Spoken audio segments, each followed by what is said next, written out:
அனைவருக்கும் வணக்கம். மீண்டும் ஒரு காணொளியில் உங்கள் அனைவரையும் சந்திப்பதில் மிக்க மகிழ்ச்சி.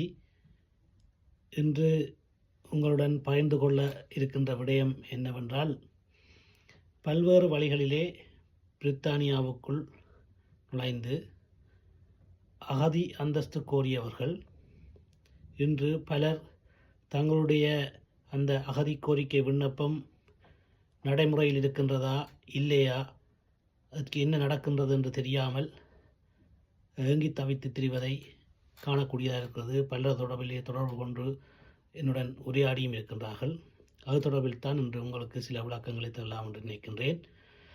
முக்கியமாக படகுகள் மூலம் அல்லது முகவர்களூடாக அல்லது வேறு வழிகளிலே பிரித்தானியாவுக்குள் வருபவர்கள் அல்லது விசாவினூடாக வருபவர்கள் அகதி அந்தஸ்து கோருபவர்களாக இருந்தால் அவர்களுக்கு போதிய தங்குமிட வசதிகள் இல்லாத சந்தர்ப்பத்திலே ஹோம் விசாலே அவர்களுக்கு தங்குமிட வசதிகள் ஏற்பாடு செய்து கொடுக்கப்படுகின்றது.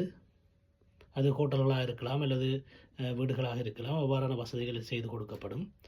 அவ்வாறான சந்தர்ப்பங்களில் அவர்கள் அந்த ஹோட்டல்களுக்கே சென்று விட்டு அதன் பின்னர் தங்களுக்கு தெரிந்தவர்கள் அல்லது நண்பர்கள் உறவினருடன் ஹோம்வைஸுடன் நேரடியாக தொடர்பு கொண்டு தாங்கள் இடம் மாறுவதை அல்லது தங்களுடைய புதிய முகவரியை அறிவிக்காமல் அந்த ஹோட்டலிலோ அல்லது அங்கே தாங்கள் தங்கியிருக்கும் இடங்களிலோ இருக்கின்ற அந்த ரிசப்ஷனிஸ்ட், அதாவது அதில் இருக்கின்ற முன்னிலையை அந்த கவுண்டரில் இருக்கின்றவர்களிடம் தங்களுடைய புதிய முகவரி எழுதி கொடுத்து விட்டு செல்வார்களாக இருந்தால் அந்த முகவரி அந்த ஹோம் ஆஃபீஸ்லேயே ஒருபோதும் அப்டேட் பண்ணப்பட மாட்டாது. அதாவது அங்கே ஒருபோதும் அது பதிவு செய்யப்பட மாட்டாது இவருடைய புதிய முகவரி.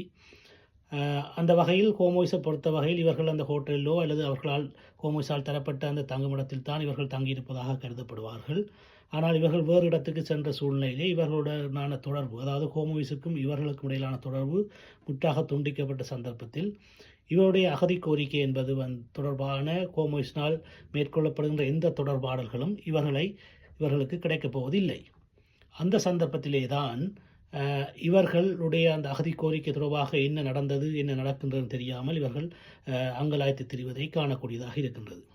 உண்மையிலே அவ்வாறு நீண்ட காலம் அகதி அந்தஸ்து கோரி எந்த விதமான தொடர்புகளும் இல்லாமல் ஹோம்வைஸிடமிருந்து எந்த தொடர்புகளும் இல்லாமல் அவர்களுக்கான அந்த நேர்முக தேர்வுக்கு அழைக்கப்படாமல் அவர்கள் இருப்பார்களாக இருந்தால் தயவு செய்து உங்களுடைய லீகல் ரெப்ரசன்டேட்டிவ், அதாவது உங்களுடைய சட்டவாளர்களூடாகவோ அல்லது உங்களுடைய சொலிசிட்டரூடாகவோ தொடர்பு கொண்டு உடனடியாக என்ன நடக்கின்றது என்பதை அறிகிறதற்கு நீங்கள் முயற்சிக்க வேண்டும்.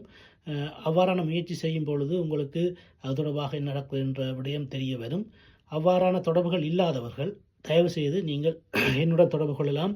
ஜே இமிக்ரேஷன் லோயர்ஸ் லிமிடெட் 0203 411 0688 என்ற இலக்கத்துக்கு தொடர்பு கொள்வீர்களாக இருந்தால் நான் உடனடியாக ஹோம்வைஸுடன் தொடர்பு கொண்டு உங்களுடைய அந்த அகதி கோரிக்கை தற்பொழுது நடைமுறையில் இருக்கின்றதா அல்லாது உங்களுடைய அந்த தொடர்பாடல் இன்மை காரணமாக உங்களுடைய அகதி கோரிக்கை காலாவதியாக்கப்பட்டு அல்லது இல்லாமல் செய்யப்பட்டிருக்கின்றதா என்பதை அறிந்து அதன் பின்னர் அடுத்ததாக என்ன செய்யலாம் என்ற விடயத்தை நாங்கள் உங்களுக்கு சொல்லித்தர அல்லது விளங்கப்படுத்த தயாராக இருக்கின்றோம்.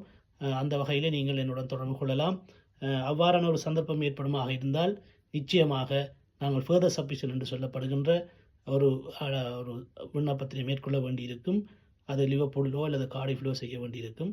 எனவே தயவு செய்து நீங்கள் இது தொடர்பாக மிகவும் அக்கறையுடன் செயற்பட வேண்டும் என்று அன்பாக கேட்டுக்கொள்கின்றேன். நன்றி.